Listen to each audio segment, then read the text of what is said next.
Hi, Abby. Thank you for having this time with me and be able to conduct the interview. Yes, thank you, Dania, for asking me. I am excited to be here. Uh, And Go yeah, ahead. yeah. Can you tell us some of your background experience? Introduce yourself. Absolutely. So my name is Abby Davis. I'm an assistant professor of practice here at the Spear School of Business. But before that, I was the director of the Easton Center. So I led a team of career coaches that support all of our Spear students. And before that, I worked in human resources, where I would coach and advise a lot of leaders and managers on how to be effective in their roles. Okay, so let's jump in our first question. And this is, how did your career lead you to management? It is something that you pursue or something that it surprised you? No, it was something that I always pursued. I studied leadership a lot. I read up on leadership a lot, and as I mentioned, when I worked in HR, I would coach and advise a lot of managers on situations that they'd have with their employees. So I developed trainings for them. So I always wanted to go into leadership and management and have an opportunity to apply all of those things that I had been studying. So it was intentional. And while I've taken a step back out of formal leadership, I would consider my relationship with students still very much a leadership role. Okay, yeah, it sounds like it's something that you wanted. Mhm. Okay, next question. When you work in the workplace, how do you handle different personalities in the workplace? That's a great question. There's a term called situational leadership, and it's about the importance of adapting your style for your audience. So, for example, it's important that if I had an employee that was rather quiet, and she always tended to be quiet in meetings, but she had the best ideas. And so that I knew in meetings, I could tell by her facial expression if she really had something she wanted to say, but I'd have to give her the confidence to speak up. So I would say, hey, what's going on? Tell us what you're thinking. And that would give her comfort in speaking up versus maybe an employee that I had to have conversations with of saying, hey, we have a lot to talk about today. I want to get everyone's input. I don't want any one single person dominating the discussion, me included. So I feel like you need to be aware of personalities, and as much as you can, try to meet your employees where they're at while also obviously still challenging them to get outside their comfort zone. For you, was easy to learn how to read people? No, no. And in fact, I got a piece of performance feedback that was really frustrating to me. I had a boss tell me that I needed to do a better job of reading in between the lines. And that frustrated me because I thought, well, don't make me read between the lines. Just tell me, what it is that you need. So I'm not one, I'm very action oriented. I'm very focused, and I don't necessarily always do the best job of trying to read people. Okay. But in a meeting setting, specifically when I'm interacting with people, I put all distractions away, my phone is away, so that I can be observant and pick up when maybe someone's getting frustrated or anxious or they have something to say. Okay, thank you for your answer. So the next question, how do you motivate your employees? I believe that people need to feel that they are working towards a cause bigger than themselves. So there's three components of intrinsic motivation: autonomy, mastery, and purpose. And I think it's important for employees to know why their jobs exist. And so I would spend time taking the team through exercises to come up with a why statement for our team and what that means. And then along with that, ensuring that they knew what was expected of them and how they can contribute to that why, and ensuring that they had everything they needed to be successful. So I think really putting words to the team's purpose, the team's why, and giving them all the resources they need to be successful and encouraging them along the way is what I try to do to motivate my team. Okay, and how do you feel about this perspective of sticks and carrots? What? Yeah. Yeah. So sticks and carrots, there's three types of behavior that I'm aware of. There is dysfunctional behavior, compliance behavior, and discretionary behavior. Sticks and carrots can work when it comes to dysfunctional and compliance behavior. So I can, reward you to do this thing that I ask you to do. And if you're not doing your job, I can discipline you. I can, give you a disciplinary action or a performance improvement plan to get your behavior to where it needs to be. And I think sticks and carrots can be necessary to get employees to that basic compliance. But for discretionary behavior, I don't think you can use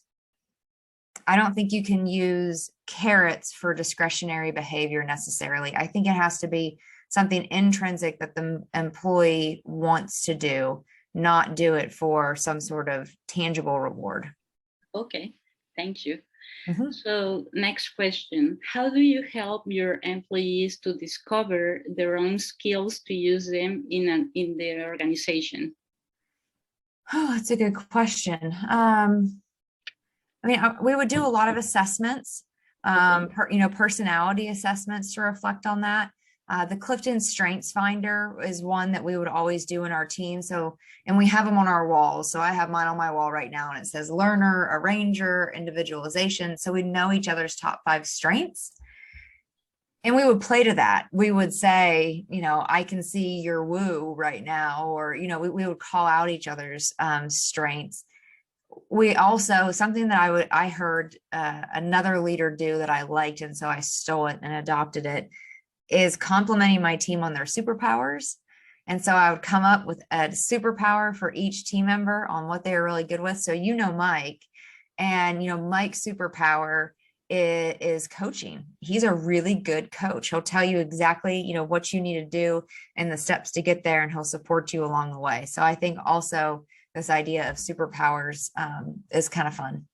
So you prefer to focus on the strengths and the superpowers instead of the areas of opportunity, or I don't know if I would like to say like downsides or something like that? No, I know exactly what you're saying.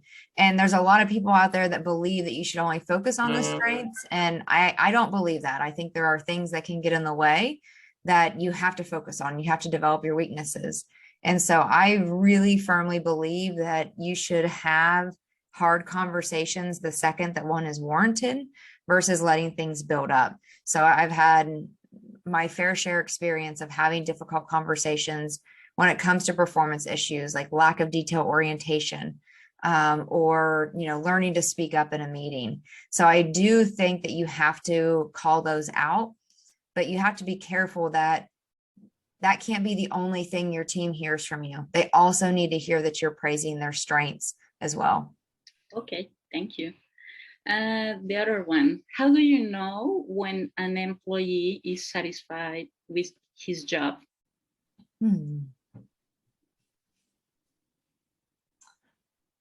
I think,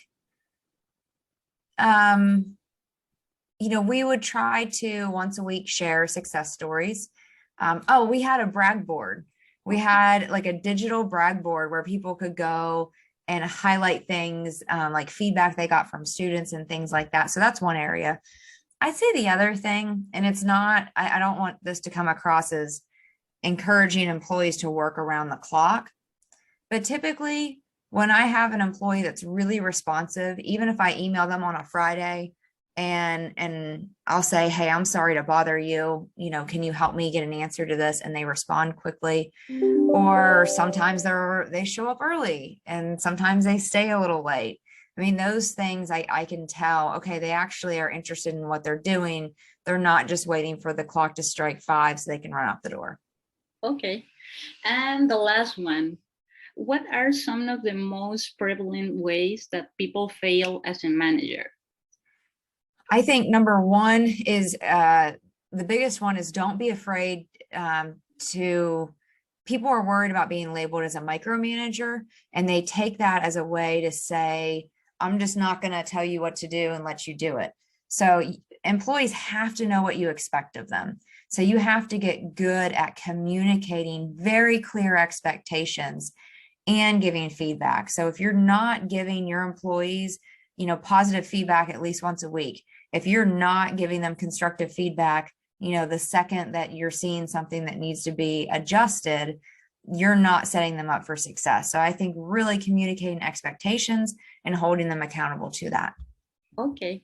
So I think that was the last question. This is a wrap up. So thank you so much for your time. Yes. Thank you, Dania. This is great.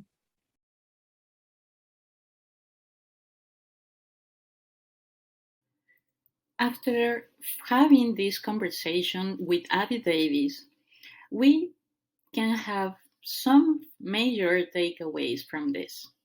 The first one for me is how important it is to have a human resources department in our companies that helps manager to work together and help them to manage the people on their team. As she mentioned, and according to the contents that we review in class, it is very important to know each other, and we can use some tools like the Clifton Strengths, and also knowing our strengths and our downsides can help manager to improve their performance as a manager.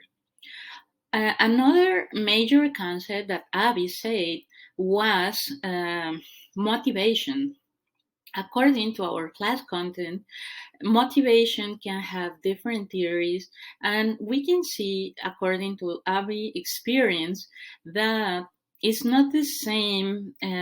You are not managers are not going to motivate their employees in the same way than other managers, and that's very important to have in mind. I think we can conclude how this interview that it's very helpful to be aware how managers can improve their performance.